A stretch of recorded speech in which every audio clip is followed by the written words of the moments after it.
Bienvenido, amigas y amigos que nos acompañan para repasar la lección de esta semana. El título del tema de esta semana es La Iglesia, Servicio a la Humanidad. Y en la experiencia que estamos teniendo en crecer en Cristo, esta semana vamos a detallar cuál es el plan que tiene para todos nosotros como hermanos, como grupo de hermanos, hijos e hijas de Dios en nuestro desarrollo, en nuestra experiencia de crecimiento en Cristo. Vamos a leer el versículo de memoria que se encuentra en Primera de Timoteo 3, versículo 14 y 15, y dice así: Esto os escribo, aunque tengo la esperanza de ir pronto a verte, para que si tardo sepas cómo debes conducirte en la casa de Dios, que es la iglesia del Dios viviente, columna y baluarte de la verdad. Esto lo escribía Pablo a Timoteo, y aquí claramente la Biblia nos dice que la iglesia es la casa de Dios. Ahora, cuando nosotros siempre pensamos en la iglesia, muchas veces nos referimos al templo, a la edificación, pero la Biblia nos menciona y nos hace ver que la iglesia es la agrupación de personas, que el edificio es el templo, el lugar donde se adora, pero la iglesia, la intención de Dios al presentarnos la iglesia es el grupo de personas, bien sea que estén reunidos en una casa, en un edificio, en un templo, debajo de un árbol. Esa es la iglesia que Dios tiene estipulado para que sea parte de nuestra experiencia como cristianos. Muchas personas hoy en día dicen, no, en la iglesia hay ciertas cosas que no están bien, que no van de acuerdo a lo que yo creo, son distintas a mi pensamiento, yo prefiero adorar solo, yo prefiero vivir mi experiencia de cristiano solo. Pero la voluntad de Dios que vamos a ver en los versículos que vamos a estudiar durante este tema, nos muestra que esa no es la voluntad del Señor. Dios quiere que nuestro desarrollo y nuestro crecimiento y nuestra experiencia cristiana sea vivido dentro de una comunidad eclesiástica. Hay a veces, es verdad, que encontramos, siempre que el humano está envuelto, hay inconsistencias, pero no nos deberíamos perder el enfoque de cuál es el plan y la voluntad de Dios para nosotros. La idea de reunirnos para adorar, para atraer a otros al grupo de cristianos, a la iglesia de Dios, tiene iniciativa divina, no es creación del ser humano. Y la palabra iglesia deriva de la palabra griega eklesia, que significa llamados a afuera. Dios, al tocar nuestros corazones, al nosotros aceptar su llamado, hemos decidido salir del mundo, hemos decidido dejar lo viejo nuestro atrás y ahora pertenecemos al grupo de seguidores de Cristo. Por eso nos llamamos cristianos. Así que cuando nosotros nos transformamos en cristianos y estamos en el proceso de imitar a Jesús, es la voluntad de Dios que nosotros nos reunamos, nos congregamos. ¿Para qué? Para adorar a Dios. ¿Para qué? Para conocer más de su palabra, para animar a otros, para atraer a otros a su mensaje. Vamos a ver cómo empezó la iglesia en los tiempos de Pablo, cuando los 12 apóstoles estaban con Jesús, Jesús asciende al cielo, cómo empezó el evangelio cristiano a propagarse y cómo ellos empezaron a reunirse. Vamos a ver Romanos 16:5. Romanos 16:5 dice así: Saludad también a la iglesia de su casa, saludad a Epeneto, amado mío, que es el primer fruto de Acaya para Cristo. Así que la iglesia empezó en las casas de las personas. Vemos cómo la agrupación de seres humanos, hombres, mujeres, niños, jóvenes, chicos, adorando al Señor, escudriñando su palabra, eso constituye a la iglesia. Y luego más adelante hubo iglesias ya formadas en lugares específicos de adoración y fue incrementándose la penetración que tenía el mensaje del Señor a través de la iglesia en las regiones. Y de esta forma hoy en día conocemos la iglesia de Dios. Así que es de iniciativa divina el que nosotros estemos congregándonos, estemos creciendo, estemos nosotros desarrollándonos como hermanos. Ahora veamos las características de una iglesia de Dios. Dios la llama pueblo mío. Vamos a ver Deuteronomio 14:2. Deuteronomio 14:2, la palabra del Señor dice así: Porque eres pueblo mío, santo a Jehová tu Dios, y Jehová te ha escogido para que le seas un pueblo único de entre todos los pueblos que están sobre la tierra. Así que el Señor llamó al pueblo de Israel. Este versículo se refería al pueblo de Israel cuando Dios desea formar un pueblo, un grupo que muestre el mensaje, que muestre el amor de Dios aquí en la tierra a los demás. Y este pueblo pequeño, si se quiere, inofensivo en comparación a otros pueblos, Dios lo llama pueblo único, pueblo escogido, para que seas mi pueblo. Y entonces Él pueda morar en medio de él. Saben, siempre el Señor nos llama, pero nos llama para pertenecer a un cuerpo. Nosotros tenemos que aceptar que ese es el plan divino, no solamente para acá en la tierra, sino también para el cielo. No podemos nosotros separarnos del cuerpo, del pueblo único que tiene Dios aquí en la tierra, y entonces esperar estar en el cielo como un pueblo, ahora sí, alabando y adorando a Dios en congregación. El aspecto en que nosotros vivamos acá en esta tierra de esa forma, adorando al Señor en una iglesia, también será visto en el cielo. Vamos a ver lo que dice ahora en el Nuevo Testamento. Una vez que el pueblo judío, dice la Biblia que Jesús vino a los suyos y los suyos le rechazaron.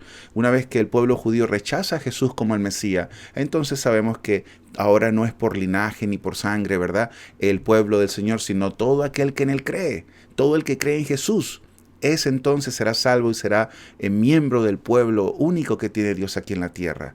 ¿Será que ese deseo del Señor de tener una iglesia única, un pueblo único que le alabe, terminó cuando vinimos al Nuevo Testamento? Vamos a ver lo que dice Primera de Pedro 2:9.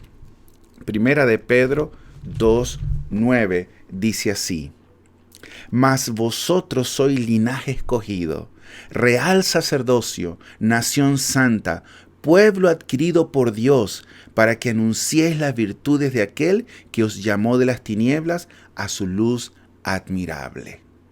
Entonces, en el Nuevo Testamento, cuando el Señor Jesús está aquí en la tierra y a través de los apóstoles empiezan a formarse estas agrupaciones, ya que los judíos le habían rechazado, empezaron a agruparse en casas, empezaron a formar lugares donde se predicaba la palabra del Señor, donde se le adoraba, y esta era la intención del Señor, que este pueblo sea escogido, único, real sacerdocio santo. Había una función que lo iba a distinguir, para anunciar las buenas nuevas. Ahora, nosotros como humanos que somos, a veces nos cuesta adherirnos a un grupo porque el orgullo tiende a prevalecer. Empieza el yo a tratar de buscar, si se quiere, algún tipo de desunión. Pero tenemos nosotros que entender, hermanos, y lo dije hace unos minutos, dentro del cuerpo humano que existe aquí en la tierra, adorando al Señor, van a haber inconsistencias. Van a haber puntos que nosotros no vamos a ver a Jesús reflejado en ellos. Pero es el deseo del Señor, que a través de una iglesia que es escogida y que tiene algunas debilidades, alguna falla, Dios obra mediante de ella. Es una institución que el Señor ha dejado sembrada con el deseo de que dé fruto, con el deseo que cumpla su misión. Ahora, vamos a ver cómo Dios también presenta cuál es la forma como la iglesia, nosotros, los que pertenecemos a ella, debemos considerar a qué pertenecemos. Vamos a ver Romanos 12:5. Romanos 12:5 dice así: Así nosotros, siendo muchos, somos un cuerpo en Cristo, y todos los miembros los unos de los otros. Entonces aquí el Señor nos presenta la ilustración del cuerpo, de que así como somos muchos, finalmente somos un solo cuerpo. Por eso es que nosotros debemos estar seguros de pertenecer a ese cuerpo.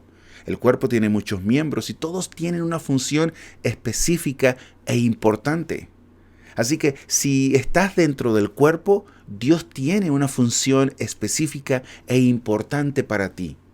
Y si todavía no estás dentro del cuerpo del Señor, hay un espacio, hay un lugar importante y específico que Dios tiene preparado para ti. El cuerpo tiene un solo sentir, a pesar de que también tenemos diversidad. La unidad de un cuerpo no elimina la diversidad de sus miembros. Vamos a ver lo que dice Primera de Corintios 12:27. Ahí también el Señor nos muestra en referencia al cuerpo. Primera de Corintios 12:27 dice: Vosotros pues sois el cuerpo de Cristo y miembros cada uno en particular. Ese es el deseo del Señor, que su iglesia aquí en la tierra, en los países en que nos encontremos, en las ciudades que nos encontremos, Dios tiene agrupaciones, donde ahí se predica el Evangelio, donde ahí se alaba y se honra el nombre del Señor, donde ahí se hacen obras sociales en la comunidad donde se encuentran. Es importante que nosotros entendemos que nosotros debemos participar de esa obra. Nosotros debemos estar conectados con el cuerpo del Señor, porque ese es el pueblo único, especial que Dios tiene en la tierra, con la finalidad de que se proyecte al mundo, con la finalidad de que atraiga a otros para que conozcan a Jesús. Esa es la voluntad de Dios. Y yo me pregunto, antes de seguir avanzando, ¿consideramos nosotros, a pesar de las cosas y puntos que veamos en ese pueblo, que por causa de que el humano está envuelto y está en desarrollo, está creciendo, todavía vemos que quizás hay ciertas incompatibilidades con lo que decimos y hacemos? A pesar de ello, esa es la voluntad del Señor, que estemos nosotros ahí. Ese es el único barco en el océano del mundo. No hay otro lugar donde podamos ir. Si nosotros decidimos y aceptamos seguir creciendo en el Señor, debemos pertenecer donde Él quiera que nosotros estemos. Si nosotros le entregamos la vida a nuestro Dios, le decimos: Señor, ¿dónde y qué quieres que yo haga? Vamos a pedirle al Señor y Él nos mostrará cuál es nuestra participación dentro y nuestro propósito dentro de su voluntad. Ahora, veamos cuál es la misión de ese cuerpo. ¿Cuál es la misión de esa iglesia, de esa agrupación de personas? La misión es la que tuvo Jesús. Igualmente como Él acá en la tierra nos mostró a través de su vida, a través de su ejemplo, qué es lo que hizo, también debería ser el reflejo de la misión de la iglesia. Vamos a ver lo que dice Mateo 28, 19 y 20. Ahí el Señor nos muestra claramente cuál es la visión de la misión para la iglesia, para su pueblo, para ti y para mí. Mateo 28, 19 y 20 dice así: Por tanto, id y haced discípulos a todas las naciones, bautizándolos en el nombre del Padre, del Hijo y del Espíritu Santo, enseñándoles que guarden todas las cosas que os he mandado. Y aquí yo estoy con vosotros todos los días hasta el fin del mundo. ¿Cuál es la misión nuestra, hermanos? Pertenecer a ella para entonces predicar de muchas formas. Hay pastores y hermanos que predican, hay personas que traen a las visitas, hay personas que dan una revista, hay personas que con una sonrisa amigable dan un color bonito al lugar donde se encuentran las personas. Todos tenemos que participar de ser miembros del grupo que Dios llama a su pueblo, para entonces también participar de la misión importante que Dios tiene para ti y para mí. Amigos, amigas, ¿cuál es el propósito nuestro de vida? ¿Es alcanzar una carrera? Parte de. ¿Es casarse y tener hijos? Sí, estas son partes del propósito nuestro. Pero el propósito número uno es que nosotros conozcamos al Señor y participemos en traer otros a este conocimiento, para que ellos también puedan experimentar el gozo de tener a Jesús en sus corazones, para que Dios a través de nosotros y obviamente su Santo Espíritu puedan tocar sus corazones y ellos puedan también abrir sus puertas y cenar con Él, como lo dice Apocalipsis 3:20. Esta es la misión. Dios lo mostró cuando Jesús estaba acá en la tierra. ¿Qué hizo Jesús? Jesús predicaba, Jesús sanaba, Jesús daba alimento al que no tenía, Jesús daba alivio, perdón al que lo necesitaba, Jesús se entregaba. Ahora, ¿cómo nosotros podemos llamarnos cristianos y no participar de esta misión? ¿Cómo puedo yo? ¿Eso es acaso el reflejo de lo que Jesús hizo? No. ¿Cómo nosotros podemos pedirle al Señor? Tenemos que pedirle al Señor que nos dé parte de su vida aquí en la tierra, en la nuestra. Que se vivifique sus experiencias en las nuestras, con respecto a entregarnos por otro, con respecto a pasar tiempo con Él, cumpliendo su voluntad. Ahora, la iglesia debe mantener un equilibrio. Hay agrupaciones de hermanos que son iglesias, que su enfoque principal es las necesidades actuales. Entonces, básicamente el aspecto social, el aspecto amistoso, el aspecto de mantenerse y automantenerse, pareciese que ese es el enfoque y visión y misión de esa agrupación. Por otra parte, puede ser que haya una iglesia que su enfoque principal es enseñar y predicar y esperar a Jesús y prepararse y profundizar en su palabra, descuidando las necesidades sociales, las necesidades presentes de la congregación. Debemos tener equilibrio. Nuestra misión es completamente prepararnos para su segunda venida y mientras lo hacemos, predicar. Esa es nuestra misión, pero también tenemos que ver por las necesidades actuales que hay en la iglesia. Hay viudas que necesitan atención, hay adolescentes que necesitan dirección, hay necesidades económicas, hay necesidades de atenciones presentes, actuales, que necesitan también nosotros estar enfocados en ellas. Alguien dio una ilustración. Dice, un avión parte de un lugar a otro y su único propósito o la misión principal es llegar al lugar B. Pero mientras estamos volando y llegando a ese lugar B, dentro del avión se sirve comida. Dentro del avión hay un lugar que se llama baño. Dentro del avión la gente también se conoce y pasa un momento agradable. Entonces, ojalá que ese equilibrio, que la agrupación de Dios, la iglesia de Dios, también pueda ser reflejada. Lo vimos en la vida de Jesús. Así que esa es la voluntad del Señor. La Biblia también nos habla de la unidad. Cuando estamos todos unidos, a veces se ven reflejados ciertas áreas de nuestra vida que deben cambiar cuando estamos en grupo, porque nos toca entendernos, porque nos toca aceptarnos, porque nos toca dejar el yo un lado atrás y ya no es mi sentir, sino el sentir grupal. Vamos a ver lo que dice Juan 17, versículo 21 y versículo 22. Juan 17, versículo 21 y 22 dice así: para que todos sean uno, como tú, oh Padre, en mí y yo en ti, que también ellos sean uno en nosotros, para que el mundo crea que tú me enviaste. La gloria que me diste, yo les he dado, para que sean uno, así como nosotros somos uno. Jesús dio el ejemplo. La unidad que había entre Él y su Padre es la unidad que Él quiere que nosotros como hermanos tengamos en la iglesia. Es cuando nosotros identificamos que tenemos que tener un mismo sentir, un mismo fin, una forma que no resta la individualidad, que no resta la diversidad, pero todos pertenecemos a un cuerpo que tiene una dirección a seguir. Y para eso se requiere tener el carácter de Jesús. Hermanos, Jesús nos dio un plano, una voluntad, que nosotros nos congreguemos, que nosotros nos unamos con fines específicos: crecimiento espiritual, crecimiento cristiano y no olvidándonos, porque es el enfoque principal, de predicar a los que no conocen. Y mientras nosotros hacemos esto y esperamos a Jesús, debemos estar unidos, donde el yo baja un escalón y ya no importa mis conceptos, mis puntos de vista específicos, sino el interés del grupo. ¿Por qué, hermanos? Porque esa va a ser la condición que tengamos todos en el cielo. Cuando estemos en el cielo vamos a estar como grupo alabando, conociendo más de la voluntad del Señor para nuestras vidas.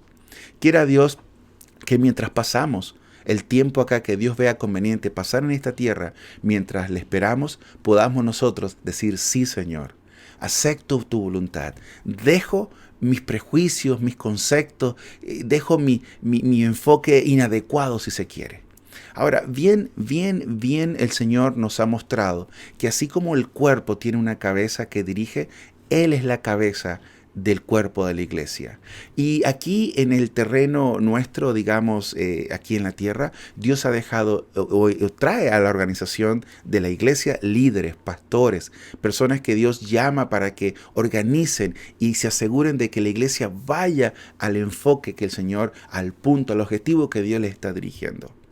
Así que nosotros tenemos que considerar que esta es la voluntad del Dios para todo aquel que quiera crecer en Él. Crecemos conociendo, crecemos profundizando en sus palabras, crecemos entregando nuestra vida a Él. Pero también crecemos, especialmente en el repaso de esta semana, perteneciendo a esa iglesia que sirve a la humanidad. ¿Por qué sirve? Porque debería reflejar a Jesús en las obras que hace, las necesidades presentes, actuales de la humanidad y sobre todo predicar de aquel que nos cambió y nos ofrece una vida eterna. Hermanos y amigos y amigas, no hay mejor oportunidad, mejor invitación en este mundo. No hay. O nos vamos al mundo, a un futuro incierto, un futuro de oscuridad, con algunos puntos que llaman la atención, porque nuestra concupiscencia es así, o aceptamos esa mano que nos invita a venir donde hay paz, a venir a conocer a Jesús donde hay perdón, donde hay crecimiento, donde hay oportunidades, donde nos entienden, donde venimos donde nuestro Creador para que nos amolde y pueda ese carácter humano, quizás envejecido, apaciguarse y crecer entonces ese hombre, esa mujer espiritual. Cuando yo veo la portada de esta lección y vemos acá que hay 4 árboles, y yo me pregunto, ¿irán al cielo? ¿El pueblo de Dios que está preparándose para ir al cielo es solamente el árbol grande que está aquí en esta imagen? ¿O también hay hijos e hijas del Señor que están apenas floreciendo? ¿O algunos tienen algunos años y tienen algo de estatura, algo de fortaleza? Hermanos, el pueblo del Señor tiene hombres y mujeres de todos los tamaños, de todas las experiencias. No importa cuán grande tú creas o realmente seas en el conocimiento del Señor, en las almas que tú traes al redil, Dios conoce los motivos de nuestro corazón. Y así como el ladrón en la cruz tuvo un corto tiempo para entregarse a Él y le es asegurado el paraíso, a todo aquel que me escuche, no importa la edad, no importa tu experiencia en el pasado, no importa si solamente hoy quieres entregar tu vida al Señor. Dios te ofrece el paraíso como lo hizo el ladrón de la cruz. Y quizás tú eres una persona de muchos años, Dios también te lo sigue ofreciendo. Y podamos nosotros crecer, no viendo lo que el hombre ve, sino lo que Jesús ve en el corazón de cada uno de nuestros hermanos cuando estemos congregados. Viendo a nuestros líderes, no como el hombre lo ve, sino como voluntad del Señor para que la iglesia permanezca organizada, dirigiéndose al objetivo que Él tiene para su pueblo escogido. Así que gocémonos de pertenecer a la iglesia del Señor, y si no perteneces, te invitamos a que vengas y pertenezcas para que tú también puedas tener el placer y la bendición de ser llamado pueblo escogido, real sacerdocio, nación santa. Y esa bendición que se imparte al pertenecer en la iglesia del Señor a su pueblo es completamente llevada a nuestros hogares. Esa bendición quiere estar en tu casa. Acepta al Señor y verás grandes cambios en tu vida, porque Dios quiere que seamos cambiados para poder entonces reflejar y ser como nuestro único ejemplo, nuestro Señor Jesús. Que el Señor nos bendiga. Nos veremos la próxima semana.